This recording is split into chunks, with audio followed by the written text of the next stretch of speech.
Hello guys, मैं engineer राजकुमार आप लोग को बहुत बहुत स्वागत करता हूं इस यूट्यूब चैनल पर। यहां पर आप लोगों के लिए भारतीय राज्य व्यवस्था का भाग 3 जो प्रीवियस ईयर 16 क्वेश्चन दिया जा रहा है, ठीक है, और उसके डिस्कशन भी है। तो यहाँ सुपर फास्ट रिवीजन वीडियो है आप लोग के लिए, तो वीडियो को लाइक शेयर कमेंट ज़रूर कीजिएगा और नए हैं तो सब्सक्राइब करके बेल आइकन ज़रूर दबा लीजिएगा। कहता है राज्यसभा का सभापति कौन होता है? तो राज्यसभा का सभापति भारत के उपराष्ट्रपति जी होते हैं, ठीक है। चलिए नेक्स्ट चलते हैं हम लोग। भारतीय संसद की सबसे महत्वपूर्ण विशेषता है कि अब यह इसकी सबसे महत्वपूर्ण विशेषता क्या है? तो इसमें राष्ट्रपति शामिल होते हैं, ठीक है ना। देखिए संसद के 3 अंग हैं, क्या क्या है भाई? तो लोकसभा, राज्यसभा और राष्ट्रपति, ठीक है, ये 3 अंग हैं। चलिए ठीक है, चलिए आगे बढ़ते हैं। राष्ट्रपति द्वारा राज्यसभा के सदस्य के नामांकन का नियम किस देश के संविधान से लिया गया? जो नामांकन होता है तो आयरलैंड के संविधान से लिया गया है। चलिए आगे बढ़ते हैं। और राष्ट्रपति के द्वारा 12 सदस्य को नामित किया जाता है जो साहित्य, विज्ञान, कला और समाज सेवा के संबंध, विशेष ज्ञान या व्यावहारिक अनुभव होते हैं उन लोगों के लिए, ठीक है। चलिए निम्न में से कौन सा प्रस्ताव संघीय बजट से संबंधित है? तो कटौती का प्रस्ताव, ठीक है। चलिए नेक्स्ट चलते हैं। लोकसभा का कार्यकाल कितनी बार 6 वर्ष तक बढ़ाया गया था? तो 1 बार बढ़ाया गया था, ठीक है ना। चलिए आगे बढ़ जाते हैं। राज्यसभा का कार्यकाल जो मूल संविधान के अंतर्गत 5 वर्ष था, 42वें संशोधन द्वारा बढ़ाकर कितना कर दिया गया? तो 6 वर्ष कर दिया गया। चलिए 42वें संशोधन के द्वारा, ठीक है ना, याद रखिएगा कौन सा संविधान संशोधन? 42वें संविधान संशोधन। अब 42वां संविधान संशोधन का लघु संशोधन भी बोलते हैं, ठीक है ना, माने इसमें बहुत छोटा माने करके क्वेश्चन आता है, ठीक है ना, तो इस पर भी लगाइएगा 42वें संविधान संशोधन। चलिए भारत में किसकी स्वीकृति के बिना कोई भी सरकारी खर्चा नहीं किया जा सकता है? तो संसद के बिना, संसद के स्वीकृति नहीं मिलेगा तो खर्चा नहीं किया जा सकता। चलिए नेक्स्ट आगे चलते हैं। भारतीय संविधान के अधिकांश उपबंधों का संशोधन किया जा सकता है, कौन किया जा सकता है? तो बी नंबर, अकेले संसद के द्वारा, अकेले संसद के द्वारा।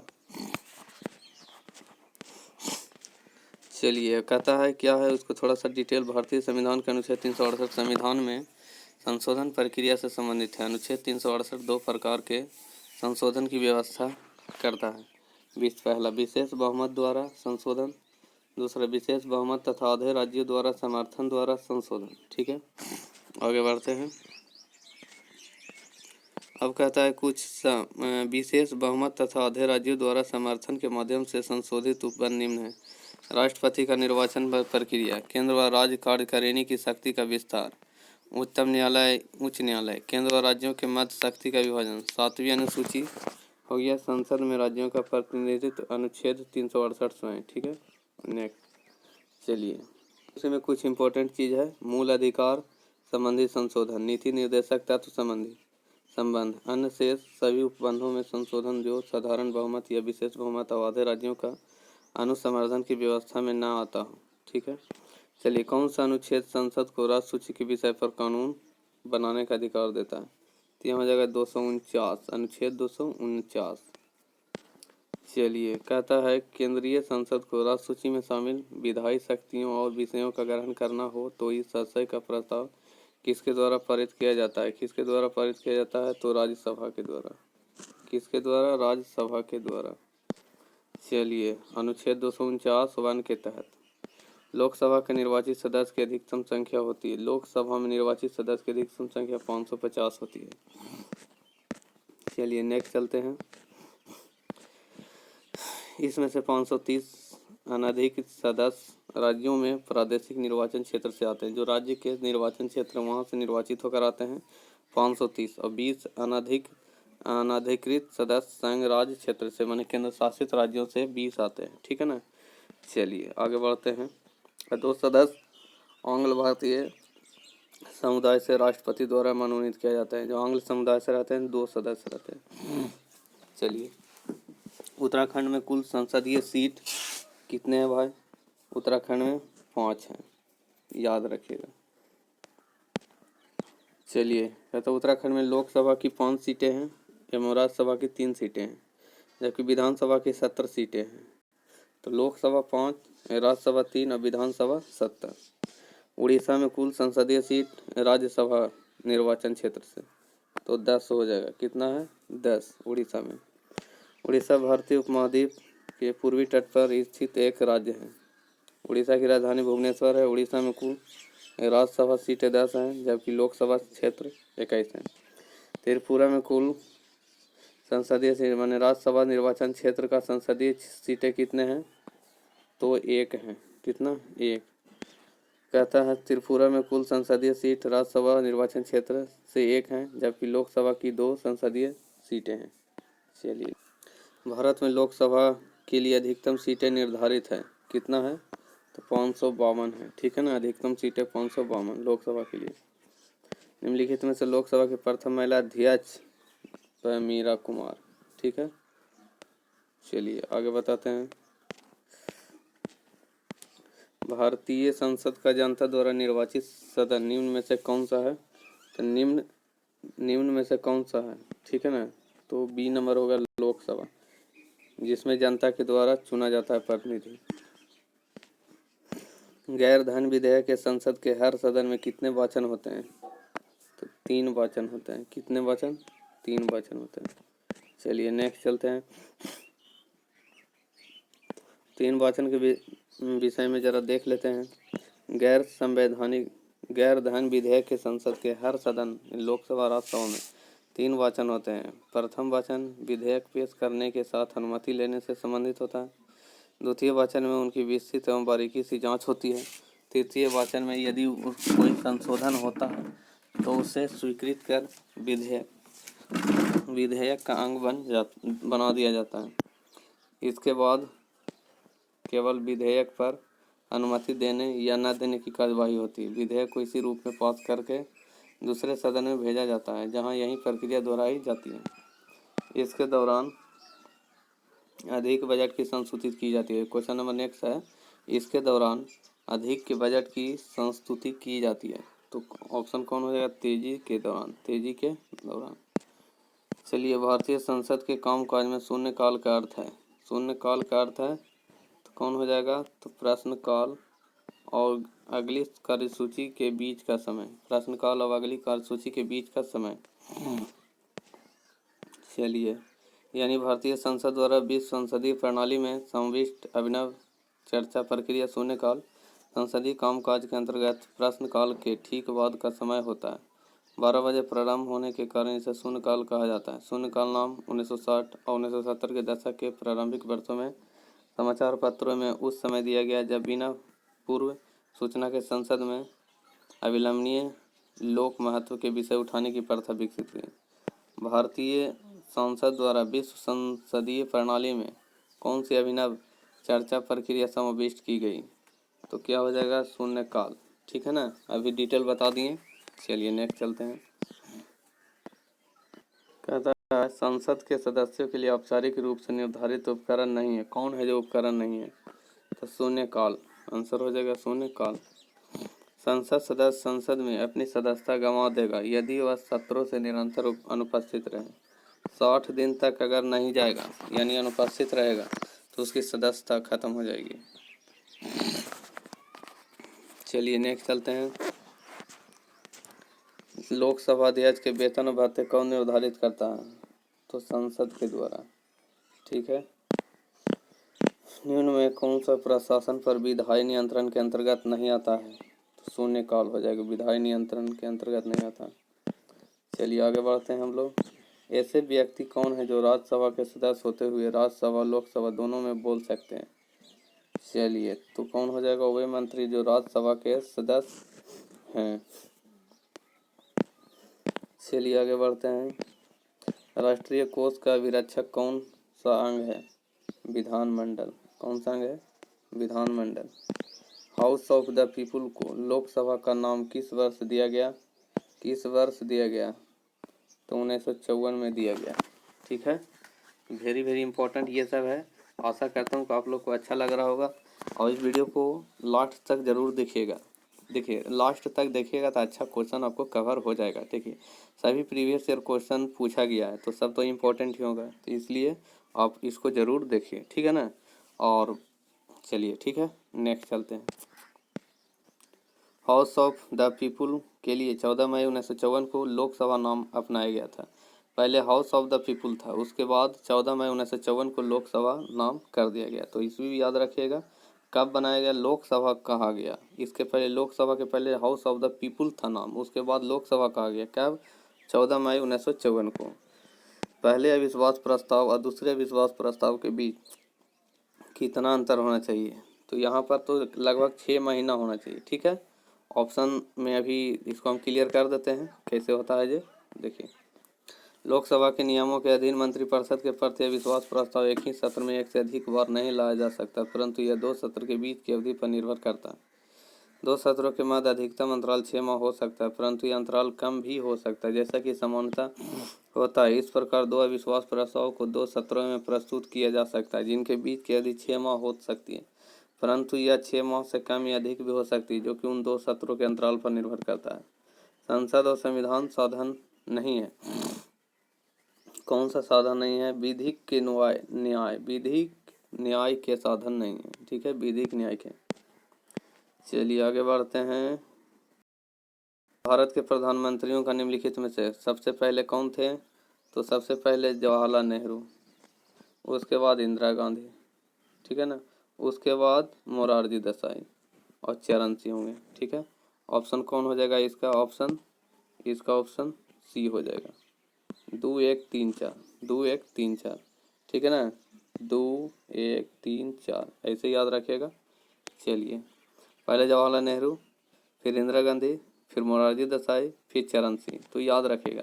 देखिए आपको ऑप्शन है इसके अनुसार दिया गया है, सीरियल वाइज आप पूरे तो प्रधानमंत्री कई हैं तो सभी के अलग अलग माने है, तो आप उनको याद कर लीजिएगा, लेकिन क्वेश्चन के अनुसार यहाँ का आंसर, अभी का आंसर ये होगा, ठीक है। चलिए वह प्रधानमंत्री कौन है जिन्होंने अपने कार्यकाल के दौरान संसद के अधिवेशन में भाग नहीं लिए थे, तो नहीं लिए थे चौधरी चरण सिंह, नहीं भाग लिए थे। चलिए लोकसभा आयोजित करने के लिए अपेक्षित गणपूर्ति कोरम होता है, एक कोरम बराबर 1/10 होता है, यानी जितना भी सदस्य है उसका 1/10 भाग वहाँ उपस्थित होना चाहिए, ठीक है ना, उसी को कोरम बोलते हैं। संसद के 2 सदनों में से किसी एक सदन में न्यूनतम कितने सदस्य होने अनिवार्य है, जिससे सदन की कार्यवाही चलती रहे, बस वही एक कोरम 1/, कुल सदन का 10वां भाग, कुल सदस्य का 10वां भाग 1/10 भाग, इसी को बोलते हैं एक कोरम। इतना होना चाहिए तब सदस्य संसद का कार्य चलता रहेगा। महाराष्ट्र में कुल संसदीय सीट कितने हैं, महाराष्ट्र में संसदीय सीट 19 हैं, ठीक है, जो राज्यसभा के लिए, ठीक है ना।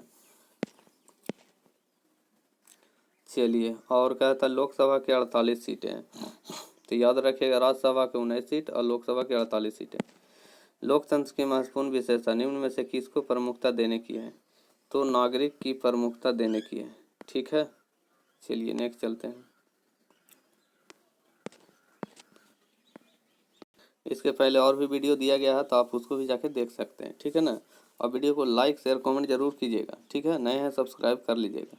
लोकतंत्र का मूलाधार नागरिक होते हैं, अतः लोकतंत्र की महत्वपूर्ण विशेषता नागरिकों को प्रमुखता देने की है। नागरिक जनता की लोकतंत्र में अपनी सरकार का चुनाव करते हैं। किसने कहा था कि संसदीय लोकतंत्र का अर्थ है एक व्यक्ति और एक मत, तो doctor BR Ambedkar, doctor BR Ambedkar ji. चलिए अब कहता है मंत्रिपरिषद के बारे में अब हम लोग जानेंगे, कुछ इंपॉर्टेंट टिप्स हैं, कुछ क्वेश्चन आंसर हैं, और अभी तो कुछ डिटेल दिया गया है तो आप इसको देख सकते हैं। भारत में कौन मंत्रिपरिषद का नेता तथा संसद का नेता होता है, तो भारत के प्रधानमंत्री। भारत के प्रधानमंत्री किन निकायों के वस्तुतः मुखिया होते हैं, नीति आयोग, राष्ट्रीय एकता परिषद एवं भारतीय वन्यजीव बोर्ड। भारत राज्यों का संघ है, संघ की कार्यकारी शक्ति प्रधानमंत्री में निहित है, तो इसका आंसर होगा प्रधानमंत्री। कौन सरकार का प्रमुख है, भारत के प्रधानमंत्री। कौन राजनीतिक कार्यकारी का एक उदाहरण है, प्रधानमंत्री। किसकी सलाह पर राष्ट्रपति दूसरे मंत्री को नियुक्त करता है, तो प्रधानमंत्री की सलाह पर।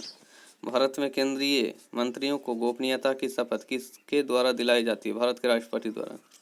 सामूहिक उत्तरदायित्व का सिद्धांत इस रूप में प्रभावी होता है कि लोकसभा सरकार अर्थात प्रधानमंत्री के नेतृत्व करने वाली मंत्रिपरिषद को अविश्वास प्रस्ताव पारित कर हटा सकती है। क्या अविश्वास प्रस्ताव पारित कर? नरेंद्र मोदी भारत के 14वें प्रधानमंत्री, तो ये वेरी इंपॉर्टेंट है, 14वें प्रधानमंत्री नरेंद्र मोदी जी हैं। ठीक है। किसी राज्य सभा सदस्य के लिए भारत का प्रधानमंत्री बनने की न्यूनतम उम्र 30 वर्ष। प्रधानमंत्री बनने के लिए राज्यसभा सदस्य के लिए भारत का प्रधानमंत्री बनने की न्यूनतम उम्र यहाँ पर तो हाँ चलिए 30 वर्ष होगा। लोकसभा चुनाव के लिए पात्र होने के लिए, लोकसभा में खड़ा होने के लिए 25 वर्ष। और ठीक है, ये क्वेश्चन आपको टिपिकल है लेकिन इम्पोर्टेंस है। देखिए पहले समझ लीजिए फिर से।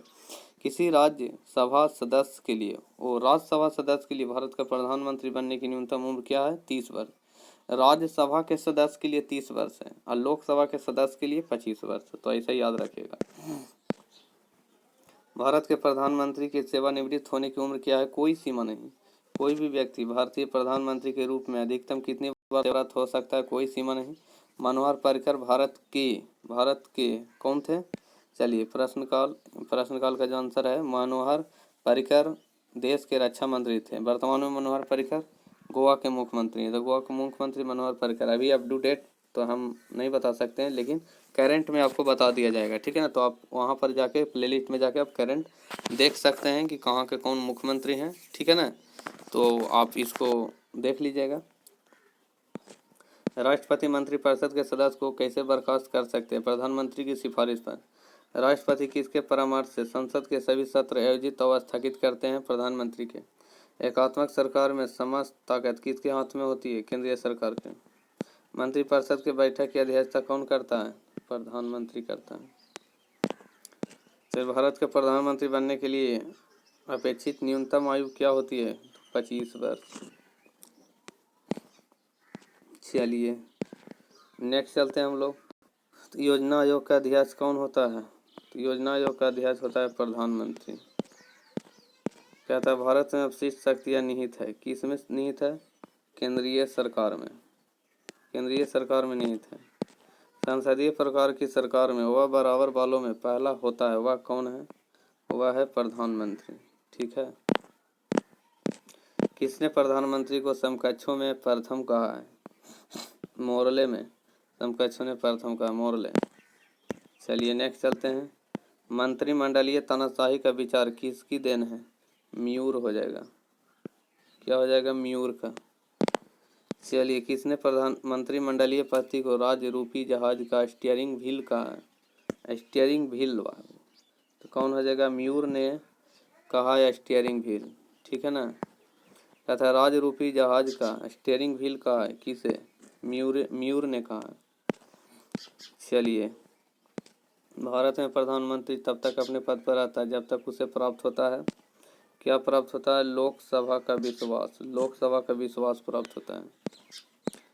चलिए भारत के प्रधानमंत्री का कार्यकाल कितना होता है? जब तक लोकसभा, सी नंबर ही होगा, जब तक लोकसभा के बहुमत का समर्थन प्राप्त हो।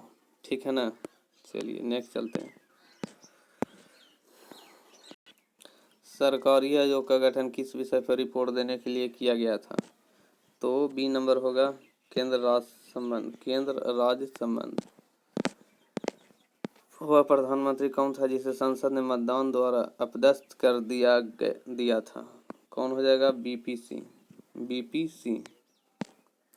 चलिए भारत का प्रधानमंत्री निम्नलिखित में से किस प्रक्रिया से बनाया जाता है? तो नियुक्ति की प्रक्रिया। भारत का प्रधानमंत्री किस प्रक्रिया से बनाया जाता है? नियुक्ति की प्रक्रिया। चलिए ठीक है, आगे बढ़ते हैं। निम्नलिखित में से कौन सा अनुच्छेद भारत के प्रधानमंत्री की नियुक्ति से संबंधित है? तो नियुक्ति हो जाएगा 75, अनुच्छेद 75।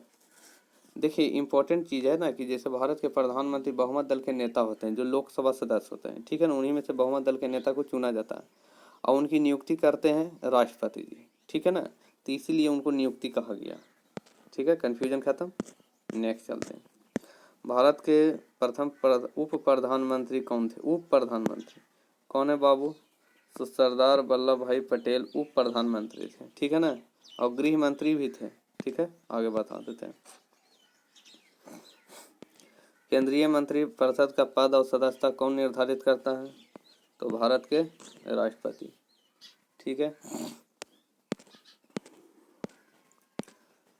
अनुच्छेद कहता है यहाँ पर भारतीय संविधान का अनुच्छेद 75 मंत्रिपरिषद की नियुक्ति एवं पदच्युत को विवेचित करता है। अनुच्छेद 75(1) के अनुसार प्रधानमंत्री की नियुक्ति राष्ट्रपति करेगा और अन्य मंत्रियों की नियुक्ति राष्ट्रपति प्रधानमंत्री के सलाह पर करेगा।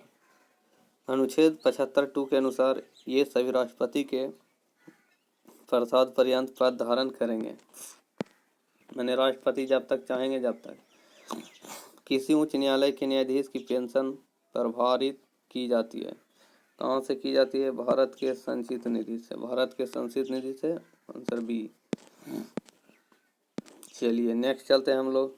देखिए थोड़ी जो भी डिटेल थोड़ा सा दिया गया है, अगर हम उसको नहीं बता रहे हैं तो आप उसको भी रोक के अपने से आप पढ़ सकते हैं। ठीक है ना? ठीक है, तो इसके लिए तो हमारे हिसाब से तो ठीक है, आप उसको पढ़ सकते हैं। अब बाकी जहाँ तक हो सकते हैं मैं तो आपको कुछ बता रहा हूँ। ठीक है। राष्ट्रीय विकास परिषद में कौन शामिल होते हैं? तो राष्ट्रीय विकास परिषद में सभी राज्यों के मुख्यमंत्री शामिल होते हैं। जो भी आपको डाउट है आप उसका डिटेल पढ़ सकते हैं वीडियो रोक कर। चलिए, राष्ट्रीय एकता परिषद NIC का अध्यक्ष कौन है? NIC का अध्यक्ष है प्रधानमंत्री जी। चलिए आगे बढ़ते हैं। अब जरा न्यायपालिका के बारे में हम लोग जानेंगे, कुछ इंपॉर्टेंट टिप्स है, जरा देख लेते हैं। कहते हैं यदि किसी नागरिक के मौलिक अधिकार का उल्लंघन होता है तो वह भारतीय संविधान के अनुच्छेद 226 के अंतर्गत के पास जा सकता है। तो किसके पास जा सकता है? राज्य के उच्च न्यायालय के पास। उच्चतम न्यायालय में भारत सरकार से संबंधित सभी मामले में भारत सरकार की ओर से कौन उपस्थित होता है? भारत के महान्यायवादी।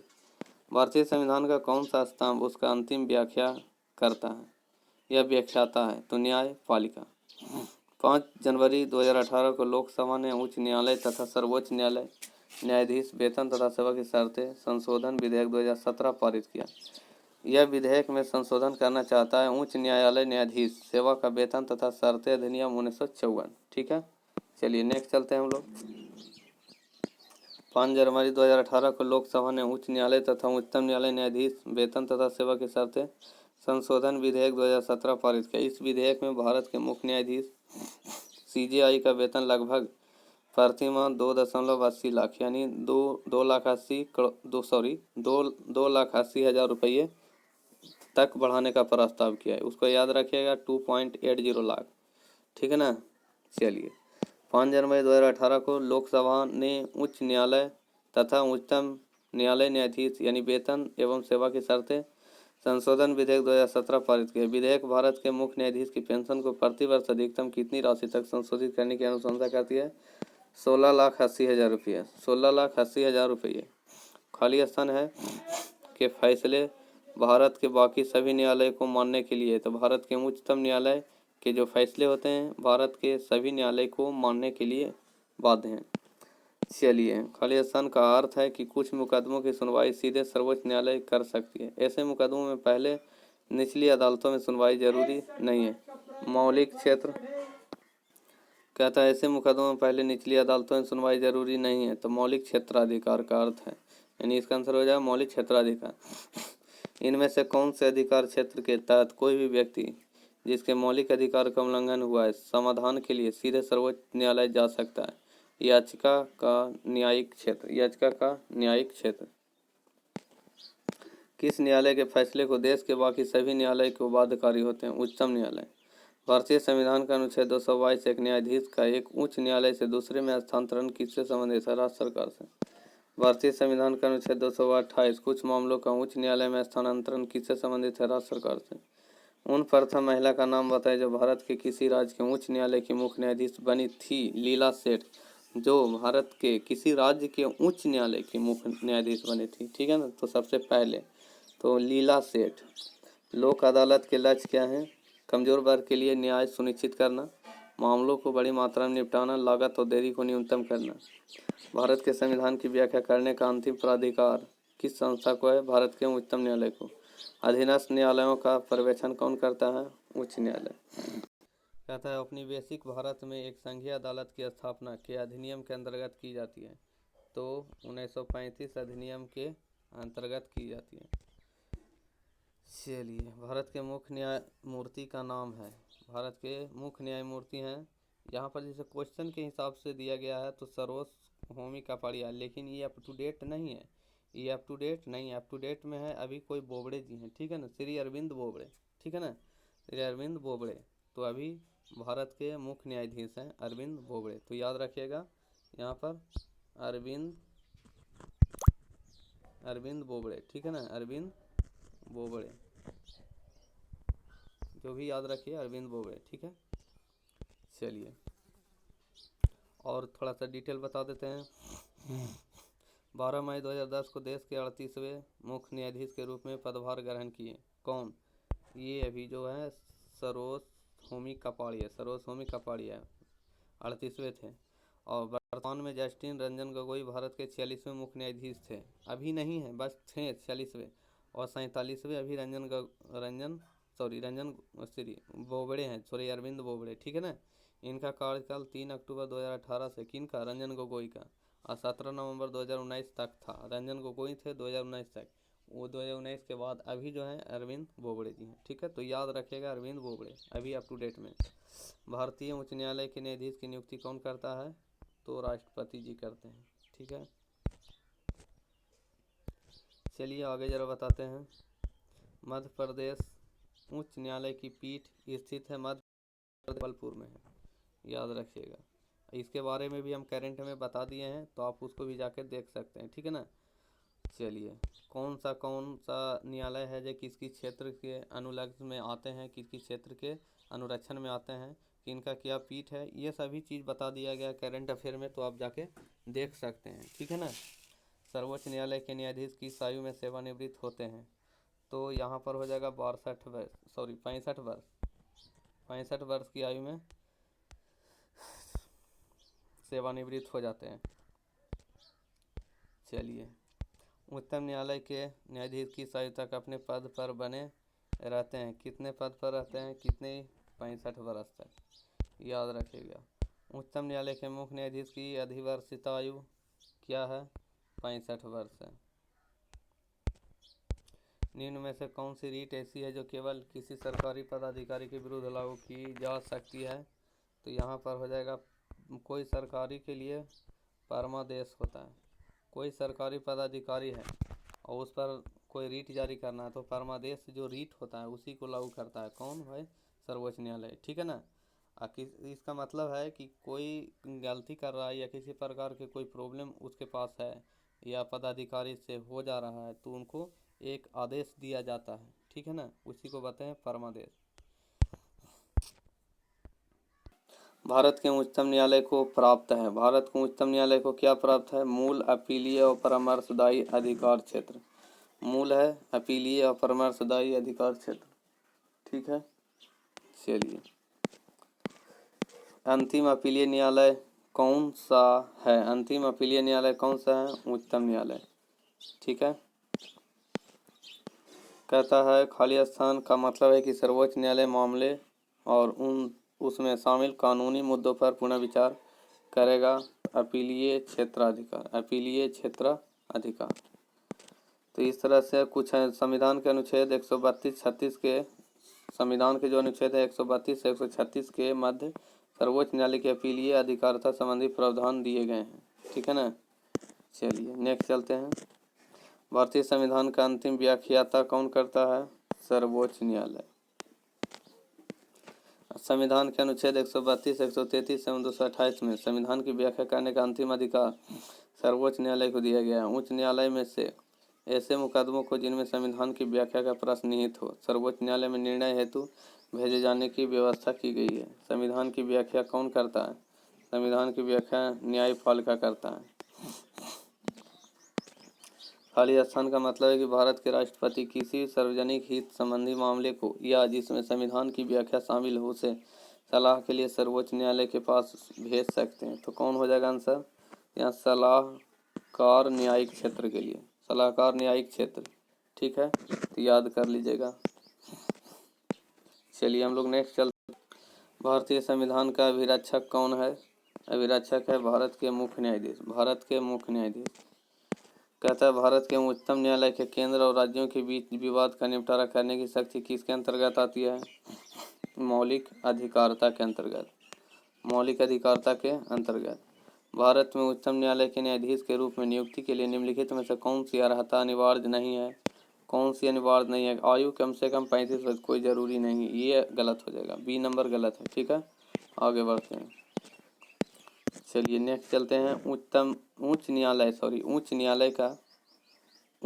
का न्यायाधीश बनने के लिए, देखिए उच्चतम न्यायालय होगा, सुप्रीम कोर्ट हुआ, आई उच्च न्यायालय मतलब हाई कोर्ट हो गया, तो ऐसा याद रखिएगा, तो कंफ्यूज हो जाएगा तो दिक्कत है। उच्च न्यायालय का न्यायाधीश बनने के लिए कम से कम कितने वर्ष की उच्च न्यायालय के अधिवक्ता के रूप में वकालत का अनुभव होना चाहिए? कम से कम 10 वर्ष होना चाहिए, कम से कम 10 वर्ष होना चाहिए। उच्चतम न्यायालय के सेवानिवृत्त न्यायाधीश के लिए कहाँ पर वकालत करने की मनाही है? ठीक है ना, तो कहता है यहाँ पर भारत के किसी भी न्यायालय में, आप उच्चतम न्यायालय के से रिटायर किए हैं तो आपको कोई भी न्यायालय में आप मतलब अपना कार्यवाही नहीं कर सकते, ठीक है ना। चलिए, या वकालत नहीं कर सकते, ये अनुच्छेद 124(7) के अनुसार। उच्चतम न्यायालय में कितने न्यायाधीश हैं? उच्चतम न्यायालय में देखिए इसके आंसर के अनुसार 30 है, लेकिन अब 33 हो गया, इसको कैंसिल कर दीजिएगा, यहाँ पर 33 याद रखिएगा। कितना याद रखिएगा? 33 हो गया, अप टू डेट में 33 है, ठीक है ना। चलिए आगे बढ़ते हैं। चलिए कहता हूँ उच्चतम न्यायालय में एक मुख्य न्यायाधीश के अलावा अधिकतम कितने अन्य न्यायाधीश हो सकते हैं? तो टोटल तो अभी 33 है, ठीक है ना, तो उसमें एक मुख्य न्यायाधीश हो गए और बाकी 32 होंगे। इसका जो आंसर है 25 वाला, ये गलत है, ठीक है ना, ये अप टू डेट नहीं है, तो इसको याद नहीं रखिएगा। टोटल याद रखिए, टोटल याद रखिएगा 33, ठीक है ना। उसी में से एक मुख्य न्यायाधीश होंगे, बाकी सब अन्य न्यायाधीश होंगे। चलिए आगे बढ़ते हैं। भारतीय संविधान के किस संशोधन के तहत उच्च न्यायालय के न्यायाधीश की सेवानिवृत्ति की आयु 60 से 62 वर्ष की गई है? 60 से 62 वर्ष की गई है, तो यहाँ हो जाएगा 15वें, ठीक है, याद रखिएगा। अब कहता है जो उच्च न्यायालय के न्यायाधीश की सेवानिवृत्ति है 60 से 62 वर्ष। देखिए वो था, इसके पहले जो क्वेश्चन बता रहे थे उच्चतम न्यायालय के 65 वर्ष हो जाएगा। जो उच्चतम न्यायालय के जो मुख्य न्यायाधीश हैं उनके 65 वर्ष है, लेकिन उच्च न्यायालय के मुख्य न्यायाधीश तो 62 वर्ष। एकदम वेरी वेरी इंपॉर्टेंट है, यहाँ नहीं कि कन्फ्यूज कर जाएगा तो दिक्कत है, ठीक है, याद रखिएगा। उच्च न्यायालय के सेवानिवृत्त न्यायाधीश को वकील के रूप में काम करने की अनुमति नहीं होगी। कहाँ नहीं होगा? तो उस उच्च न्यायालय में जिससे वह सेवानिवृत्त हुआ, जहाँ से वह सेवानिवृत्त हुए हैं वहाँ पर वकालत नहीं कर सकते।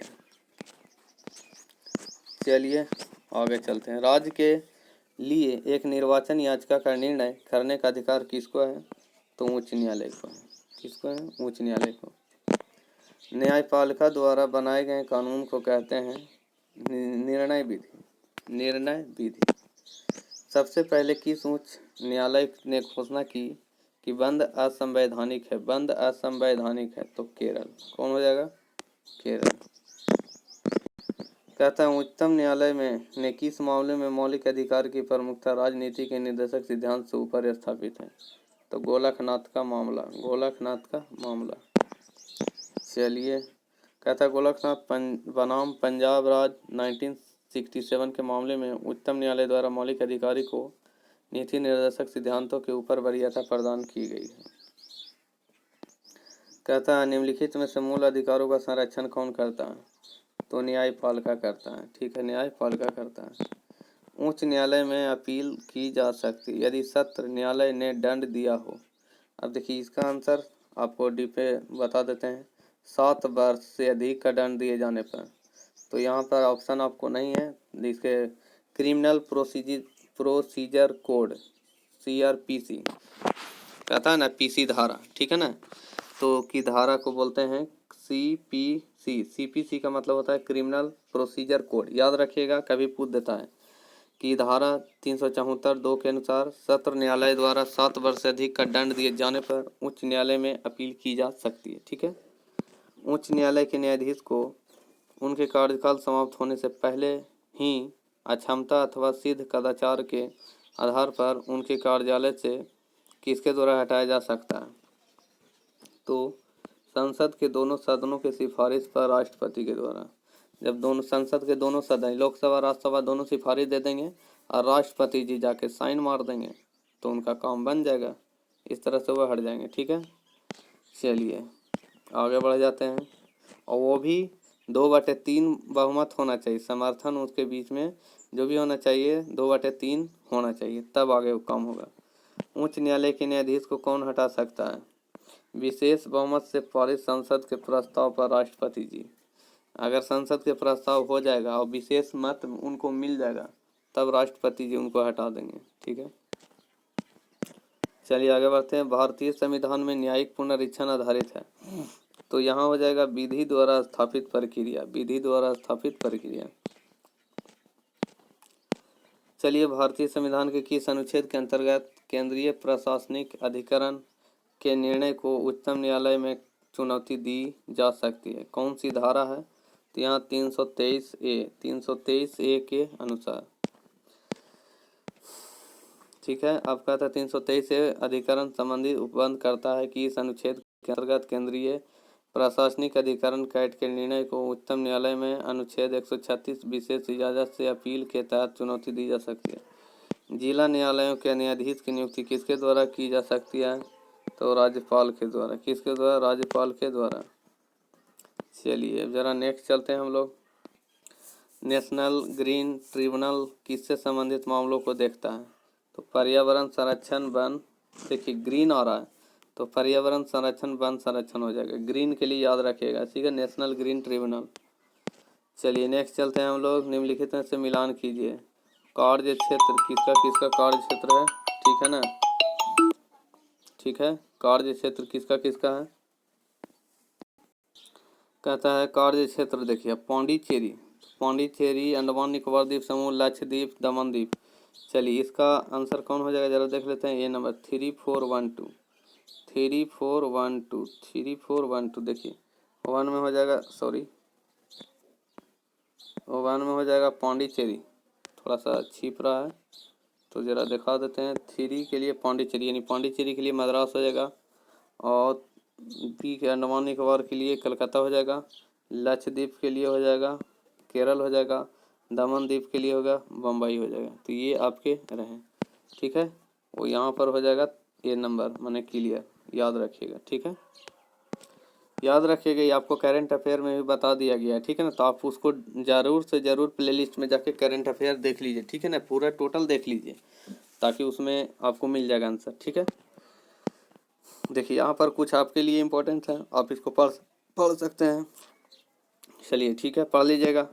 लक्षद्वीप का उच्च न्यायालय भारत के किस राज्य में स्थित है? तो केरल में है। चलिए ठीक है, चलिए नेक्स्ट चलते हैं। 5 जनवरी 2018 को लोकसभा ने उच्च न्यायालय तथा उच्चतम न्यायालय न्यायाधीश वेतन तथा सेवा की शर्तें संशोधन विधेयक 2017 पारित किया। यह विधेयक से भत्तों को संशोधित करना चाहता है। तो कौन हो जाएगा? 22 सितंबर 2017, 22 सितंबर 2017। चलिए नेक्स्ट चलते हैं हम लोग। भारत में कितने स्तरों में अदालतें होती हैं? तो 3 हो जाएगा आंसर। कितना हो जाएगा? 3। चलिए संवैधानिक पदाधिकारी। भारत में राज्य के महाधिवक्ता की नियुक्ति कौन करता है? राज्य के राज्यपाल। संघ लोक सेवा आयोग के अध्यक्ष की नियुक्ति कौन करता है? भारत के राष्ट्रपति। भारत के महान्यायवादी भारत सरकार के मुख्य कानून अधिकारी हैं। नीति आयोग, राष्ट्रीय मानवाधिकार आयोग, केंद्रीय सतर्कता आयोग तथा वित्त आयोग में से कौन सा निकाय संवैधानिक रूप है? वित्त आयोग। भारत में सार्वजनिक स्वार्थ का संरक्षक भी कहलाता है भारत का नियंत्रक एवं महालेखा परीक्षक। डॉक्टर BR अम्बेडकर के अनुसार भारतीय संविधान के अंतर्गत सबसे महत्वपूर्ण अधिकारी कौन है? होगा भारत के नियंत्रक तथा महालेखा परीक्षक। भारतीय संविधान के अनुच्छेद 134 से सुप्रीम कोर्ट में अपील के लिए प्रमाण पत्र किससे संबंधित है? केंद्र सरकार से। नीति आयोग के अध्यक्ष कौन है? प्रधानमंत्री। किस अनुच्छेद के तहत भारत के संघ लोक सेवा आयोग की स्थापना की गई? अनुच्छेद 315 के तहत। देश का प्रथम विधि अधिकारी कौन होता है? महान्यायवादी। भारत के नियंत्रक महालेखा परीक्षक लेखा जोखा संबंधी रिपोर्ट किसको प्रस्तुत करता है? राष्ट्रपति को। नियंत्रक एवं महालेखा परीक्षक प्राथमिक रूप से संसद की किस समिति से जुड़ा है? लोक लेखा समिति से। भारत के वित्त आयोग का गठन कौन करता है? भारत के राष्ट्रपति। संघ लोक सेवा आयोग, राष्ट्रीय मानवाधिकार आयोग, चुनाव आयोग एवं केंद्रीय सतर्कता आयोग में से किसकी स्थापना भारतीय संविधान के अनुच्छेद के अधीन निश्चित उपबंध के अनुसार की गई है? संघ लोक सेवा आयोग तथा चुनाव आयोग। अखिल भारतीय सेवा के सदस्य किसकी सेवा करते हैं? संघ और राज्य सरकार दोनों की। राज्य लोक सेवा आयोग के सदस्य की नियुक्ति कौन करता है? राज्यपाल। चलिए क्वेश्चन है अब, भारत के नियंत्रक महालेखा परीक्षक की नियुक्ति कौन करता है? तो राष्ट्रपति। चलिए नेक्स्ट चलते हैं। याद रखिएगा अनुच्छेद 148 के तहत कहता है भारत के नियंत्रक महालेखा परीक्षक की नियुक्ति कितने वर्षों के लिए की जाती है? 6 वर्षों के लिए, 6 वर्ष के लिए, ठीक है। अब अधिकतम 65 वर्ष, 6 वर्ष होगा और अधिकतम 65 वर्ष, ठीक है, याद रखिएगा। भारत के नियंत्रक महालेखा परीक्षक का कार्यकाल कितने वर्षों का होता है? तो भाई 6 वर्ष, ठीक है, या 65 वर्ष। भारतीय महानियंत्रक का महालेखा परीक्षक किसके लिए एक मित्र, दार्शनिक और मार्गदर्शक के रूप में कार्य करता है? तो किसके लिए हो जाएगा? तो लोक लेखा समिति, लोक लेखा समिति। चलिए आगे बढ़ते हैं। केंद्रीय सरकार का उच्चतम सिविल अधिकारी कौन है? तो कौन है? मंत्रिमंडल सचिव, मंत्रिमंडल सचिव, ठीक है। चलिए नेक्स्ट चलते हैं। देश में पंचवर्षीय योजनाओं का अनुमोदन करने वाला सर्वोच्च निकाय कौन सा है? तो राष्ट्रीय विकास परिषद, राष्ट्रीय विकास परिषद। नेक्स्ट चलते हैं। भारत के महान्यायवादी की नियुक्ति कौन करता है? तो कौन करता है? सो राष्ट्रपति। कौन होगा? राष्ट्रपति। निम्नलिखित में से किसे भारत सरकार का मुख्य कानूनी सलाहकार भी कहा जाता है? तो हो जाएगा भारत का महान्यायवादी जो कानूनी सलाहकार होता है। किसी प्रकार के अगर कोर्ट से कोई मतलब है या कोई केस लड़ा जा रहा है तो सरकार की तरफ से महान्यायवादी ही लड़ेंगे, ठीक है। आगे बढ़ते हैं। भारत के महान्यायवादी को कहाँ पर सुनवाई का अधिकार है? कोई भी भारत का कोई भी विधि न्यायालय में, भारत का कोई भी विधि न्यायालय में, ठीक है, याद रखिएगा। संसद में अपनी राय देने के लिए अधिकारी को आमंत्रित किया जाता है। संसद में अपनी राय देने के लिए किस अधिकारी को आमंत्रित किया जाता है? तो यहाँ हो जाएगा भारत के महान्यायवादी, ठीक है। कहता है कौन सा आयोग संवैधानिक उपबंधों द्वारा स्थापित नहीं है? तो योजना आयोग संबंधित उपबंधों द्वारा स्थापित नहीं है। चलिए नेक्स्ट। भारत का योजना आयोग है एक संवैधानिक निकाय, असंवैधानिक निकाय है, एक असंवैधानिक निकाय है, ठीक है, एक असंवैधानिक निकाय है, ठीक है। नेक्स्ट चलते हैं। योजना आयोग की स्थापना किस वर्ष हुई थी? किस वर्ष हुई थी योजना आयोग की स्थापना? 1950 में हुआ था। 1950 में योजना आयोग की स्थापना हुआ था, 1950 में, याद रखिएगा, वेरी वेरी इंपॉर्टेंट है। कौन सा निकाय संविधानोत्तर और असंवैधानिक है? मैंने बोला जाता है कि कौन सा निकाय संविधानेतर और असंवैधानिक है, तो कौन हो जाएगा? तो हो जाएगा योजना आयोग, योजना आयोग। संघ लोक सेवा आयोग के सदस्यों के पद का कार्यकाल होता है, कितना होता है? 6 वर्ष या 65 वर्ष तक, 6 वर्ष या 65 वर्ष तक। चलिए आगे बढ़ते हैं। निम्नलिखित में से क्या भारत में सिविल सेवाओं की एक विशिष्टता है? कौन हो जाएगा विशिष्टता? तो तटस्थ एवं निष्पक्षता, तटस्थता एवं निष्पक्षता। संघ लोक सेवा आयोग को किसी सदस्य को हटाया जा सकता? संघ लोक सेवा आयोग के किसी सदस्य को हटाया जा सकता? कैसे हटाया जा सकता है? राष्ट्रपति जी के द्वारा हटाया जा सकता है, अनुच्छेद 317 के अनुसार, ठीक है। अधिकारी वर्ग करता है, आधिकारिक वर्ग करता है प्रशासनिक और अर्ध न्यायिक तथा अर्ध विधायी कार्य, प्रशासनिक और अर्ध न्यायिक तथा अर्ध विधायी कार्य, ठीक है। नेक्स्ट चलते हैं हम लोग। चलिए, कोई नई अखिल भारतीय सेवा किस प्रकार शुरू की जाती है? किस प्रकार शुरू की जाती है? संविधान की धारा 312 के अंतर्गत संकल्प पारित करके, संविधान की धारा 312 के अंतर्गत संकल्प पारित करके। चलिए, संघ लोक सेवा आयोग अखिल भारतीय सेवा कार्मिकों का चयन करता है। क्या करता है? चयन करता है। कहता है निम्नलिखित में कौन सी अखिल भारतीय सेवा नहीं है? इसमें से कौन अखिल भारतीय सेवा नहीं है? भारतीय विदेश सेवा अखिल भारतीय सेवा नहीं है, भारतीय विशेष सेवा है जो अखिल भारतीय सेवा नहीं है। चलिए नेक्स्ट चलते हैं। भारतीय संविधान में सिविल सेवा की कौन सी 3 श्रेणी का प्रावधान है? कौन सी 3 श्रेणी होगा? अब चलिए इसका तो आंसर अभी नहीं दिया, लेकिन आपको डिटेल बताया जाता है, ठीक है। चलिए भारतीय संविधान में सिविल सेवा में प्रशासनिक, पुलिस और भारतीय वन सेवाएं 3 श्रेणी का प्रावधान है। तो कौन कौन सा है? तो प्रशासनिक, पुलिस और भारतीय वन सेवाएं। तो यहाँ पर है प्रशासनिक, पुलिस, वन सेवा नहीं है, आंसर नहीं होगा। याद रखिएगा 3, प्रशासनिक, पुलिस और वन सेवा, याद रखिएगा। निम्नलिखित में से किस समिति की रिपोर्ट में लोकपाल और लोकायुक्त संस्थाओं की स्थापना की सिफारिश की गई थी? कौन हो जाएगा? तो प्रथम प्रशासनिक सुधार समिति, ठीक है। निर्वाचन आयोग, अब निर्वाचन के बारे में जरा हम लोग जरा डिटेल जानते हैं, ठीक है। यहाँ तक आप लोग को तो अच्छा क्वेश्चन मिल रहा है, तो लाइक कर दीजिएगा, शेयर कर दीजिएगा और कमेंट करके सब्सक्राइब कर लीजिएगा, ठीक है ना। किसी प्रकार की दिक्कत हो तो कमेंट कीजिएगा, ठीक है ना। और इस तरह से आप वीडियो पाने के लिए भी कमेंट कर सकते हैं और नए सब्सक्राइब कर लीजिएगा, ठीक है ना, जरूर से जरूर। राज्य के राज्यपाल, भारत के न्यायवादी और मुख्य चुनाव आयुक्त एवं भारत के प्रधानमंत्री में से किसका कार्यकाल राष्ट्रपति की इच्छा पर निर्भर नहीं करता है? तो मुख्य चुनाव आयुक्त का। भारत के राष्ट्रपति कितने मुख्य चुनाव आयुक्त और आयुक्तों की नियुक्ति करता है? तो 1। भारत में चुनाव आयोग एक संवैधानिक निकाय है। भारत के मुख्य चुनाव आयुक्त को कौन नियुक्त करता है? भारत का राष्ट्रपति। भारत के पहले मुख्य चुनाव आयुक्त कौन थे? सुकुमार सेन। भारतीय संसद प्रणाली में खाते पर वोट की वैधता कितने महीनों तक के लिए होती है? चुनाव के वर्ष के छोड़कर 2 महीने तक। चुनाव के जो वर्ष है उनमें 2 महीने तक, ठीक है। किस प्रकार की सरकार में हर वयस्क नागरिक का एक वोट होना चाहिए तथा हर वोट का एक समान मूल्य होना चाहिए? लोकतांत्रिक में।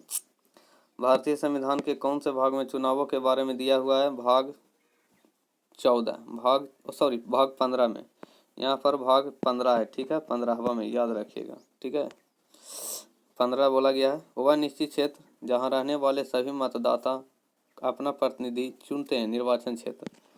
सार्वभौमिक वयस्क मताधिकार के अंतर्गत चाहे उनकी सामाजिक या आर्थिक पृष्ठभूमि कुछ भी हो, किस आयु के लोगों को मत देने का अधिकार होता है? 18 वर्ष तथा उससे अधिक। भारत में वोट देने की न्यूनतम पात्रता उम्र क्या है? 18 वर्ष, यानी कम से कम 18 वर्ष होना चाहिए, कोई भी लड़का हो या लड़की, ठीक है, किसी को भी। भारत में आम चुनाव किस सिद्धांत पर आधारित है? किस सिद्धांत पर? प्रादेशिक प्रतिनिधित्व पर, ठीक है। चलिए आगे बढ़ते हैं। चुनाव आयोग किस अनुच्छेद के अंतर्गत स्थापित किया गया है? तो 324, अनुच्छेद 324 के अंतर्गत। चलिए नेक्स्ट चलते हैं। भारतीय संविधान का कौन सा अनुच्छेद निर्वाचन आयोग से संबंधित है? तो अनुच्छेद 324, अनुच्छेद 324। मुख्य चुनाव आयोग का कार्यकाल कितने समय का होता है? कितने समय का होता है? तो डी नंबर 6 साल और 65 वर्ष की आयु, ठीक है, याद रखिएगा। लोकसभा के सदस्यों के चुनाव में निम्नलिखित में से किस विधि को प्रयुक्त किया जाता है? किस विधि को प्रयुक्त किया जाता है? तो भूभागीय प्रतिनिधित्व, भूभागीय प्रतिनिधित्व। निम्नलिखित में से क्या एक संसदीय निर्वाचन क्षेत्र पद्धति की विशेषता है? 6 नंबर में। तो इसको देखते हैं, और भी ऑप्शन, तो इसका आंसर हो जाएगा सी नंबर। इससे विधानमंडल में स्थिर बहुमत प्राप्त होता है, ठीक है ना। चलिए सी नंबर हो जाएगा। चलिए नेक्स्ट चलते हैं। चलिए क्वेश्चन थोड़ा सा समझ लीजिए। जिन निर्वाचन क्षेत्र से एक सदस्य चुना जाता है उससे एक सदस्यीय निर्वाचन क्षेत्र कहते हैं। एक सदस्यीय निर्वाचन क्षेत्र में राजनीतिक दलों की संख्या सीमित होने के कारण एक दल की अस्थायी सरकार बनने की संभावना प्रबल होती है, ठीक है ना। तो इसका आंसर एसएससी ने डी दिया है, लेकिन ऐसे आंसर इसका सी होगा, आंसर इसका सी होगा। एसएससी अपना हिसाब से इसका आंसर डी दिया है, तो ठीक है, इसका आंसर तो क्वेश्चन के अनुसार सी है, ठीक है ना, तो सही है, याद रखिएगा। भारत की संसद द्वारा दल बदल विरोधी कानून किस वर्ष पारित किया गया? तो 1985, ठीक है। 1985 के 52वें संविधानिक संशोधन द्वारा राजनीतिक दल बदल पर प्रतिबंध लगाया गया था। इस संशोधन के तहत संविधान में 10वीं अनुसूची जोड़कर दल बदल के आधार पर निर्भरता संबंधी बंद किए गए, ठीक है। चलिए नेक्स्ट चलते हैं।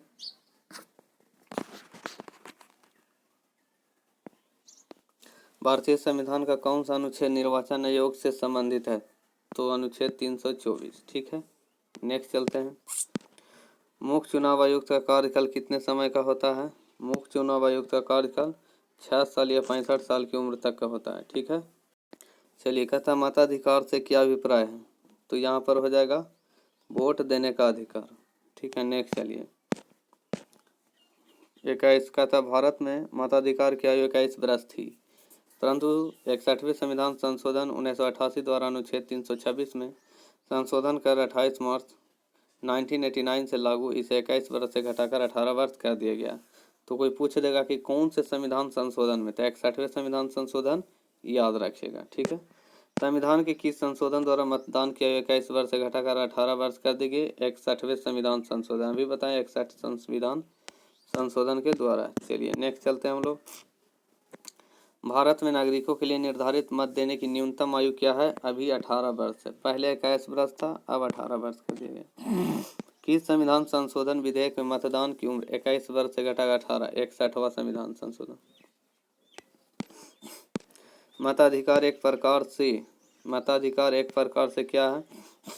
एक विधि है जिसमें वोटर अपना वोट देने का अधिकार का उपयोग करता है। ठीक है, निम्नलिखित में से कौन प्रातिनिधिक सरकार उपबंधित करता है? तो हो जाएगा अप्रत्यक्ष लोकतंत्र। चलिए, नेक्स्ट चलते हैं हम लोग। कहता 2004 में चुनी गई लोकसभा है, क्या है लोकसभा? 14वीं लोकसभा। 2004 में 14वीं लोकसभा। ठीक है, 2004 में चुनी गई लोकसभा 14वीं लोकसभा थी तथा वर्ष 2009 में 15वीं लोकसभा का गठन हुआ।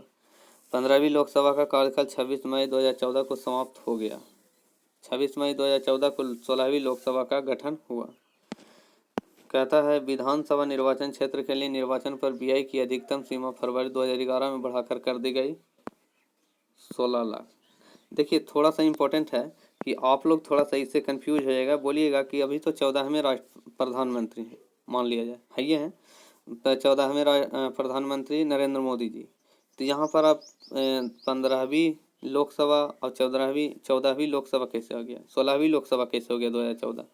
2014 में 14वें राष्ट्र प्रधानमंत्री बने नरेंद्र मोदी जी। ठीक है, तो 16वीं लोकसभा। देखिए हुआ क्या कि प्रधानमंत्री जी माने 1-2 प्रधानमंत्री ऐसे भी हैं जो 1 से 2 महीना ही कार्यकाल किए। ठीक है, जिनका सरकार गिर गया, तो इस कारण से फिर भी बीच में चुनाव हुआ। तो जो चुनाव की प्रक्रिया हुआ 5 साल से पहले हो गया, तो वो तो जुड़ जाएगा ना। तो इसी कारण से प्रधानमंत्री की संख्या कम हुई और लोकसभा के चुनाव की संख्या ज़्यादा हो गया, तो इस टाइप से हुआ। चलिए, नेक्स्ट चलिए, अभी बताए थे विधानसभा निर्वाचन क्षेत्र के लिए व्यय की अधिकतम सीमा 16 लाख रुपया, तो याद रखिएगा। देखिए, कुछ इम्पोर्टेंट चीज़ है जो आपको दिया जा रहा है, तो आप इसको ज़रूर से ज़रूर देखिए। ठीक है ना। चलिए, नेक्स्ट चलते हैं हम लोग। राष्ट्रीय राजनीतिक दल वह होता है जिसने पड़े कुल मतों का 6% प्राप्त कर लिया हो। कुल मतों का 6% प्राप्त कर लिया, यानी 4 या अधिक राज्यों से 6% उसको प्राप्त होना चाहिए वोट, 4 या अधिक राज्यों में। ठीक है, चलिए नेक्स्ट चलते हैं। अब चुनाव चिन्ह है आरक्षण आवंटन आदेश 1968 द्वारा राष्ट्रीय दलों एवं राज्य स्तरीय दलों की मान्यता हेतु मापदंड निर्धारित, ठीक है, किए गए हैं। राष्ट्रीय दलों के लिए राजनीतिक दल ने अंतिम लोकसभा या राज्य विधानसभा चुनाव में 4 या अधिक राज्यों में कुल वैध मतों में से 6% मत प्राप्त किए हो। देखिए फिर से समझिए, राजनीतिक दल ने अंतिम लोकसभा या राज्य विधानसभा चुनावों में 4 या अधिक राज्यों में कुल वैध मतों में से 6% मत प्राप्त किए हो तथा 4 लोकसभा सीटें जीती हो। दूसरा, उस राजनीतिक दलों को 3 अलग अलग राज्यों की लोकसभा की सीटों में से 2% सीट प्राप्त हुई हो। राजनीतिक दल 4 या अधिक राज्यों में राज्य स्तरीय दल के रूप में मान्यता प्राप्त हो। किसी राजनीतिक दल को राज्यों में मान्यता प्राप्त राजनीतिक दल तभी माना जाएगा यदि वह निम्न में से कोई एक शर्त पूरी कर ली हो। किसी आम चुनाव या विधानसभा चुनाव में उस दल ने राज्य विधानसभा की 3% सीटों, न्यूनतम 3 सीटों पर चुनाव जीता हो।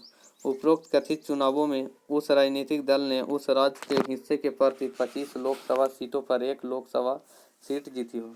लोकसभा या विधानसभा के किसी आम चुनाव में किसी राज्य में उस राजनीतिक दल को कम से कम 6% मत प्राप्त हुए हों तथा इसके अतिरिक्त दल ने एक लोकसभा सीट या 2 विधानसभा सीट पर चुनाव जीता हो। लोकसभा या विधानसभा के किसी आम चुनाव में उस राजनीतिक दल को उस राज्य में 8% मत मिले हों। ठीक है, तो नेक्स्ट जरा चलते हैं। किसी राजनीतिक दल को पंजीकृत दल की स्थिति पाने के लिए कम से कम कितने प्रतिशत मत चाहिए। ठीक है ना, कितने प्रतिशत मत चाहिए। अब देखिए, इसके पहले तो 6% दिया गया था, तो इसके ऊपर व्याख्या यही वाला, इसके 16 नंबर क्वेश्चन, इसी को आप पढ़ जाइए, कम से कम 6% होना चाहिए। ठीक है ना, और यहाँ पर ऐसा ऑप्शन ही नहीं है, कोई ऑप्शन नहीं। ठीक है, सब ऑप्शन गलत है, तो 6% होना चाहिए, याद रखिएगा। ठीक है, चलिए नेक्स्ट चलते हैं।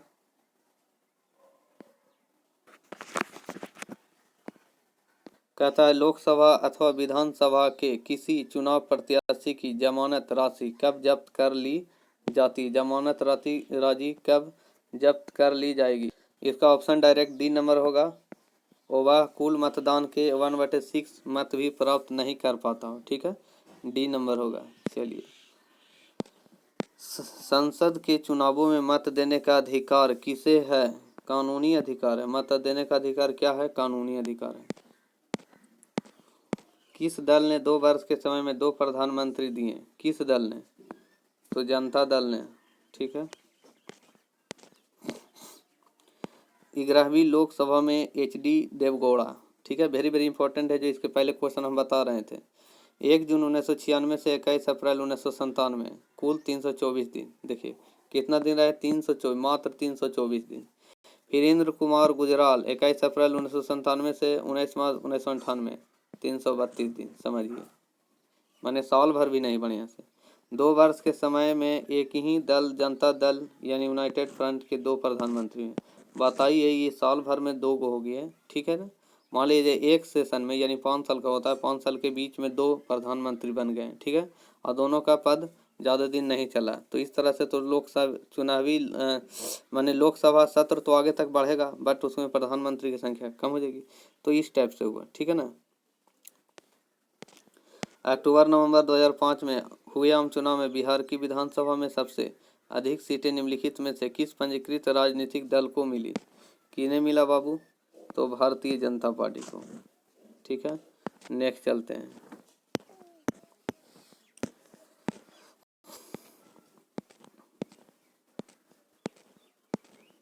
क्षेत्रफल की दृष्टि से निम्नलिखित में से कौन सा संसदीय चुनाव क्षेत्र सबसे बड़ा है। सबसे बड़ा कौन सा हो जाएगा, तो लद्दाख और जम्मू कश्मीर।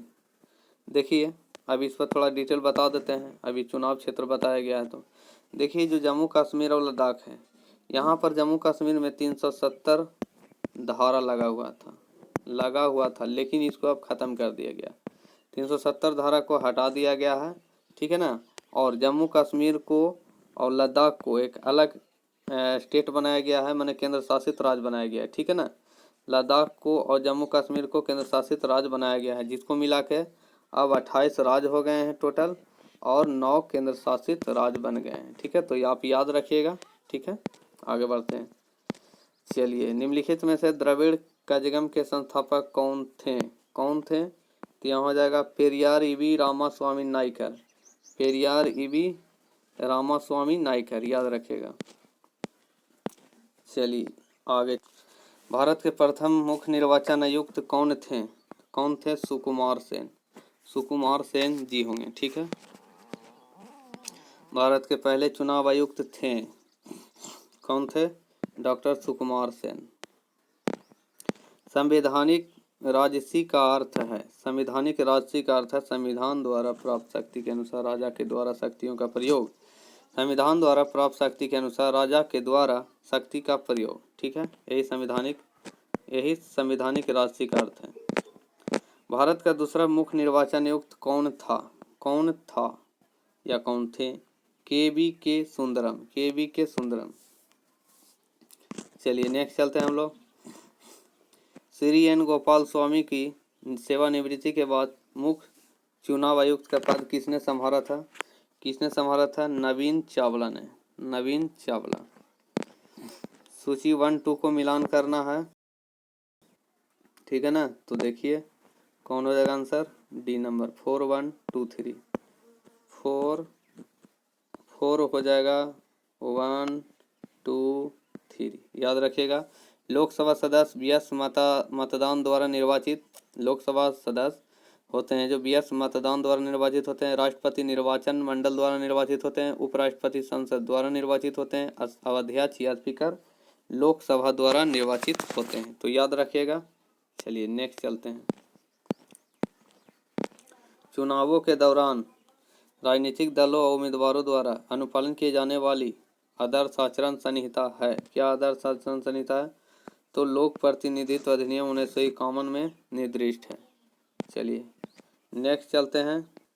निम्नलिखित में कौन सा कार्य निर्वाचन आयोग के कार्य क्षेत्र में नहीं आता है? कौन सा कार्य क्षेत्र में नहीं आता? भारत के प्रधानमंत्री का चुनाव। भारत के प्रधानमंत्री का चुनाव। अब कहता है ऑनलाइन कुछ राज्य से रिलेटेड चीज़ है तो इसको देख लीजिए। कहता है राज्य से रिलेटेड भारतीय संविधान के किस अनुच्छेद में जम्मू और कश्मीर राज्य के संबंध में अस्थायी उपबंध दिए गए हैं? अनुच्छेद 370। देखिए जम्मू कश्मीर में अनुच्छेद 370 लागू है विशेष राज्य का दर्जा के लिए, लेकिन अब उसको हटा दिया गया है। ठीक है ना, विशेष राज्य का दर्जा खत्म कर दिया गया है और जम्मू कश्मीर और लद्दाख को केंद्र शासित प्रदेश बना दिया गया है। इस तरह से कुल 9 केंद्र शासित प्रदेश हुए और 28 राज्य हुए। याद रखिएगा। कौन अपना मुख्यमंत्री चुनते हैं? सत्ताधारी दल के सदस्य। किस राज्य के मुख्यमंत्री को कौन नियुक्त करता है? किसी राज्य के मुख्यमंत्री को कौन नियुक्त करता है? राज्य के राज्यपाल। लक्षद्वीप का मिनिकॉय द्वीप भारत के किस पड़ोसी देश का है? मालदीव का हिस्सा है। मिनिकॉय द्वीप मालदीव का हिस्सा है। भारत में राज्य का राज्यपाल बनने के लिए न्यूनतम आयु 35 वर्ष। भारतीय संसदीय प्रणाली में विधानसभा के सदस्य यानी विधायक जनता द्वारा चुने जाते हैं। भारत में राज्य स्तरीय मंत्रियों को कौन नियुक्त करता है? उस राज्य के राज्यपाल। राज्यपाल अपने कार्यालय का शपथ किसके द्वारा लेते हैं? उच्च न्यायालय के मुख्य न्यायाधीश द्वारा। भारतीय संविधान का अनुच्छेद 187 राज्य के विधानमंडल का सचिवालय किससे संबंधित है? राज्य सरकार से। भारतीय संविधान में एमएलए का पूरा रूप क्या है? Member of legislative assembly. राज्यपाल का कार्यकाल कितने वर्ष का होता है? 5 वर्ष। राज्यपाल के विवेकाधिकार कहाँ पर सीमित है? विधेयकों को स्वीकृति देने। किसी भारतीय राज्य की प्रथम महिला राज्यपाल कौन थी? श्रीमती सरोजिनी नायडू। 22 मई 2016 को संघ सरकार ने किसे पांडिचेरी संघ राज्य क्षेत्र का राज्यपाल नियुक्त किया? किरण बेदी को। उत्तर प्रदेश की प्रथम महिला मुख्यमंत्री कौन थी? सुचेता कृपलानी। नीति आयोग, वित्त आयोग, राष्ट्रीय विकास परिषद तथा चुनाव आयोग में से किसके सदस्य राज्यों के मुख्यमंत्री होते हैं? राष्ट्रीय विकास परिषद के। जम्मू कश्मीर राज्य विधानसभा का कार्यकाल कितने वर्ष का होता है? 6 वर्ष का। तमिलनाडु, पंजाब, सिक्किम तथा जम्मू कश्मीर में से किस राज्य का विधानमंडल द्विसदनीय है? जम्मू कश्मीर। मुख्यमंत्री की नियुक्ति की जाती है राज्यपाल के द्वारा। आंसर हो जाएगा राज्यपाल। ठीक है। मुख्यमंत्री की नियुक्ति कौन करता है? यहाँ पर तो अभी दिया गया नहीं। चलिए ऑप्शन जरा देखते हैं। ऑप्शन हो जाएगा राज्यपाल। ठीक है, याद रखिएगा। 2 क्वेश्चन लगातार हो गया। राज्यपाल को पद की शपथ किसके द्वारा दिलाई जाती है? राज्यपाल को पद की शपथ किसके द्वारा? उच्च न्यायालय के मुख्य न्यायाधीश। जो राज्य है उनके उच्च न्यायालय जो होंगे उसके मुख्य न्यायाधीश के द्वारा। चलिए निम्नलिखित में से किसने किसी भारतीय राज्य में मुख्यमंत्री के रूप में सबसे लंबी सेवा की? कौन थे भाई? तो ज्योति बसु। ज्योति बसु सबसे लंबी दिन सेवा की। राज्य की वास्तविक कार्यपालिका के द्वारा किया जाता है तो यहाँ हो जाएगा ए नंबर मुख्यमंत्री के द्वारा। अच्छा, थोड़ा इसके पहले वाले क्वेश्चन को जरा डिटेल जरा बता देते हैं। देखिए ज्योति बसु ने जून 1977 से नवंबर 2000 तक 77 से नवंबर 2000 तक भारत के पश्चिम बंगाल के मुख्यमंत्री के रूप में सबसे लंबी सेवा की, जबकि प्रताप सिंह कैरो जनवरी 1956 से 1964 तक, पंजाब के भैरों सिंह शेखावत 3 बार 1977 से फरवरी 1980, मार्च 1990 से दिसंबर 1992 और दिसंबर 1993 सेवा नवंबर 1998 तक। राजस्थान के तथा चौधरी देवीलाल 2 बार जून 1977 से जून 1979 और जून 1987 से दिसंबर 1989 हरियाणा के मुख्यमंत्री रहे। ठीक है ना। चलिए राज्य की वास्तविक कार्यपालिका शक्ति का प्रयोग किसके द्वारा किया जाता है? तो कार्यपालिका है तो मुख्यमंत्री। चलिए नेक्स्ट चलते हैं। चलिए आगे बताते हैं। भारतीय संविधान के किस अनुच्छेद में मुख्यमंत्री के कार्य को परिभाषित किया गया है? अनुच्छेद 167। अनुच्छेद 167। भारत में किस राज्य में महिला मुख्यमंत्री कभी नहीं बनी है? कौन ऐसा राज्य है जहाँ? तो महाराष्ट्र में महिला मुख्यमंत्री नहीं बनी है। चलिए बताया जा रहा है, थोड़ा सा बता देते हैं। महाराष्ट्र राज्य में महिला मुख्यमंत्री कभी नहीं बनी, जबकि तमिलनाडु में अब तक 2 महिला मुख्यमंत्री जानकी रामाचंद्रन एवं जे जयललिता। राजस्थान में 1 महिला मुख्यमंत्री वसुंधरा राजे। उत्तर प्रदेश में 2 महिला मुख्यमंत्री सुचेता कृपलानी और सुश्री मायावती बन चुकी है। तो बिहार में श्री राबड़ी देवी बन गई है, याद रखिएगा। निम्न में से कौन भारत के, और बिहार में जो अभी नीतीश कुमार जी बने हैं 7वीं बार मुख्यमंत्री पद शपथ ग्रहण किए हैं, 7वीं बार, तो याद रखिएगा। निम्न में से कौन भारत के किसी राज्य का निरंतर तीसरी बार मुख्यमंत्री बना है? ठीक है ना, तो कौन है? तरुण गोगोई। चलिए नेक्स्ट चलते हैं। किसी राज्य का उच्चतम विधि अधिकारी कौन होता है? विधि अधिकारी कौन होता है? तो महाधिवक्ता। महाधिवक्ता। कहता निम्न में से एक भारत संघ का सह राज्य था और बाद में पूरा राज्य बन गया, कौन होगा? सिक्किम होगा। कौन होगा? सिक्किम। सुश्री मायावती पूर्व मुख्यमंत्री उत्तर प्रदेश के बारे में निम्न में से कौन सा कथन सही है? कौन सा कथन सही है? तो यहाँ जाएगा, वह राज्यसभा के निर्वाचित सदस्य हैं। वह राज्यसभा के निर्वाचित सदस्य हैं। चलिए निम्नलिखित में से किस राज्य में केवल 1 महिला मुख्यमंत्री बनी थी? तो हो जाएगा राजस्थान में।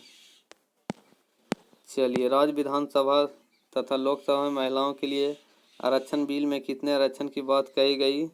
33%। कितना? 33%। निम्नलिखित में से स्वतंत्र भारत का वह सबसे पहला राज्य कौन सा है जो केवल भाषाई आधार पर बनाया गया था? तो आंध्र प्रदेश हो जाएगा। क्या हो जाएगा? आंध्र प्रदेश। चलिए प्रथम भाषाई राज्य किसे बनाया गया था? आंध्र प्रदेश। भाषा के आधार पर राज्य को बनाया गया आंध्र प्रदेश। ठीक है, चलिए नेक्स्ट चलते हैं हम। निम्नलिखित राज्यों में से कौन से एक राज्य को भारत का पहला भाषा राज्य होने का सम्मान है? बस आंध्र प्रदेश।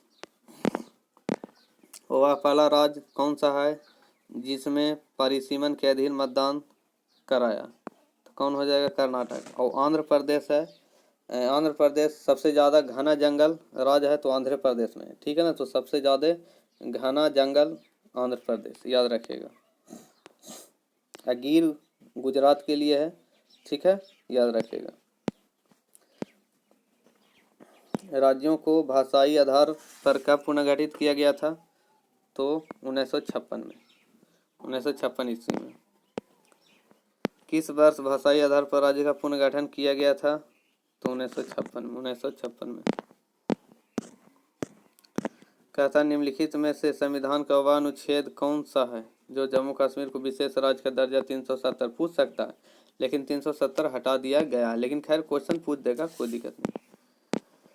अनुच्छेद यानी आर्टिकल के अंतर्गत जम्मू कश्मीर को भारतीय संविधान का विशेष स्थिति प्रदान 370 के अनुसार दिया गया था, ठीक है ना, अभी खत्म है। भारतीय संविधान का अनुच्छेद 370 परिपुष्ट करता है, क्या करता है भाई? तो जम्मू कश्मीर राज्य के लिए विशेष स्थिति यानी विशेष आरक्षण। आईपीसी के निम्नलिखित में से किस अनुच्छेद द्वारा जम्मू कश्मीर को विशेष राज्य का दर्जा दिया गया है? तो 370, ठीक है। चलिए आगे बताते हैं, देख लीजिएगा ये सब। नेक्स्ट चलते हैं। कहता है कौन सा स्थानीय सरकार का मामला नहीं है? कौन स्थानीय सरकार का मामला नहीं है?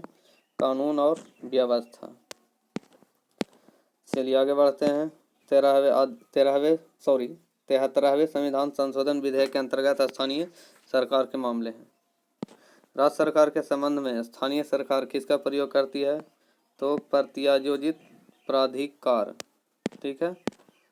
राज्य मार्ग का अनुरक्षण करते हैं, कौन हो जाएगा? तो वैयक्तिक राज हो जाएगा। कौन हो जाएगा? वैयक्तिक राज हो जाएगा। निम्न में से किसने प्रभावक समूह को विधानमंडल का तीसरा सदन माना है? किसने माना है? तो यहाँ हो जाएगा HM फाइनर, HM फाइनल। राज्य विधानसभा के सदस्यों की अधिकतम निर्धारित संख्या क्या है? 500 है। कितना हो जाएगा? 500 अधिकतम निर्धारित संख्या। चलिए, किस राज्य विधानसभा में सदस्य की अधिकतम संख्या है? तो उत्तर प्रदेश। ठीक है ना। चलिए, आज ये चैप्टर थोड़ा सा, ये जो अभी जो बताया जा रहा है इसको अभी पूरा कर देंगे, इसके बाद नेक्स्ट वीडियो आएगा इसके आगे के लिए। ठीक है ना, आज पूरा तो नहीं होगा। चलिए आगे बढ़ते हैं। निम्नलिखित में से किस राज्य में विधान परिषद है? किस राज्य में विधान परिषद है? अब इसको ऑप्शन नहीं दिया गया है, ऑप्शन है सॉरी, आंसर नहीं दिया गया, तो यहाँ डिटेल है। वर्तमान में कर्नाटक के साथ साथ बिहार, उत्तर प्रदेश, आंध्र प्रदेश, महाराष्ट्र, तेलंगाना, जम्मू कश्मीर, कुल 7 राज्यों में विधान परिषद है। राज्य विधान परिषद एक अस्थायी सदन है, अर्थात यह कभी भंग नहीं होता है। इसके सदस्यों का कार्यकाल 6 वर्ष होता है। प्रत्येक 2 वर्ष बाद 1/3 सदस्य अपना कार्यकाल पूरा करके सेवानिवृत्त हो जाते हैं। ठीक है, तो इस तरह से इसका आंसर तो जारी नहीं किया गया है, बस आंसर ए होगा। ठीक है ना, इसका आंसर कर्नाटक दिया जा रहा है। तो इसको में से जो चुनाव कर लीजिएगा आप, डिटेल यहाँ पर से आपका आंसर हो जाएगा। ठीक है, अभी मैं इसका आंसर नहीं बताता हूँ। ठीक है, नेक्स्ट चलिए। राजस्थान में वर्ष 2013 में कुल विधानसभा क्षेत्र कितने थे? कितने थे बाबू? 200। ठीक है। दिल्ली में कुल कितनी विधानसभा सीटें हैं? तो 70। दिल्ली में 70 है। निम्नलिखित में से किस मुद्दे पर राज्यपाल राष्ट्रपति को सिफारिश कर सकता है? तो कौन हो जाएगा आंसर? आंसर हो जाएगा डी नंबर 1, 3, 4। तो बता देते हैं इसको में राज्य मंत्री, सॉरी क्या हो जाएगा? 1, 3, 4 हो जाएगा। यहाँ पर हो जाएगा 1 हो जाएगा, 3 हो जाएगा, 4 हो जाएगा। राज्य मंत्री परिषद की बर्खास्तगी, राज्य विधानसभा का विघटन, राज्य में संवैधानिक मशीनरी के भंग होने की घोषणा। ठीक है, नेक्स्ट चलते हैं। चलिए नेक्स्ट चलिए। राज्यपाल द्वारा जारी किया गया अध्यादेश किसके द्वारा अनुमोदन के अधीन है? तो कौन हो जाएगा? राज्य विधानमंडल। चलिए नेक्स्ट चलते हैं। राज्य विधानमंडल के अनुमोदन के बिना राज्यपाल द्वारा जारी अध्यादेश कितनी अवधि के लिए लागू रहेगा? तो कौन हो जाएगा? 6 सप्ताह। 6 सप्ताह। राज्यपाल द्वारा राज्य विधानसभा में आंग्ल भारतीय समुदाय के कितने नामित सदस्य होते हैं? तो 2 हो जाए। राज्यपाल द्वारा राज्य विधानसभा में, सॉरी, तो 1 दिया गया है। ठीक है, चलिए, राष्ट्रपति के द्वारा 2 होता है, तो ये चीज़ याद रखिएगा। संविधान में किस पर महाभियोग चलाने के लिए कोई प्रावधान नहीं है? तो यहाँ हो जाएगा राज्यपाल। कहाँ हो जाएगा? राज्यपाल। चलिए, कहता है वर्ष 2000 में संसद द्वारा कानून पारित किए जाने के बाद मध्य प्रदेश से काट कर बनाए गए राज्य का नाम क्या है? मध्य प्रदेश से जो कटा, कौन हो जाएगा?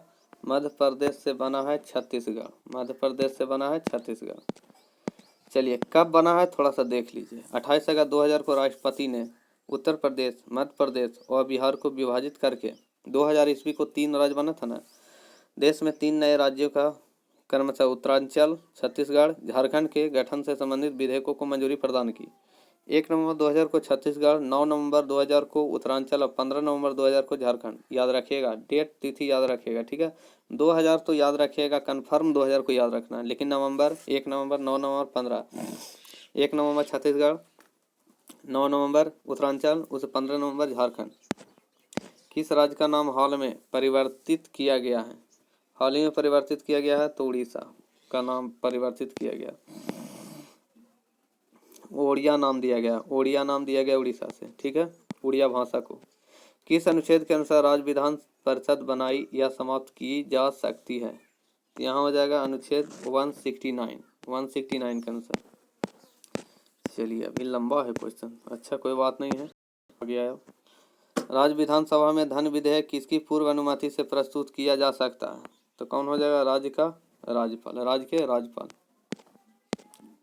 स्वतंत्र भारत की पहली महिला राज्यपाल कौन थी? कौन हो जाएगी? तो यहाँ हो जाएगा श्रीमती सरोजनी नायडू, उत्तर प्रदेश के ही बनी थी। ठीक है ना, राज्यपाल। चलिए, कौन राज्य योजना बोर्ड अध्यक्ष के रूप में कार्य करता है? कौन हो जाएगा? मुख्यमंत्री। कौन राज्य योजना बोर्ड के अध्यक्ष के रूप में कार्य करता है? मुख्यमंत्री। संविधान बनने के समय जो क्षेत्र north east frontier agency NEFA के नाम से जाना जाता है वह अब है क्या? अरुणाचल प्रदेश राज्य। अरुणाचल प्रदेश राज्य। चलिए ठीक है, नेक्स्ट चलते हैं हम लोग।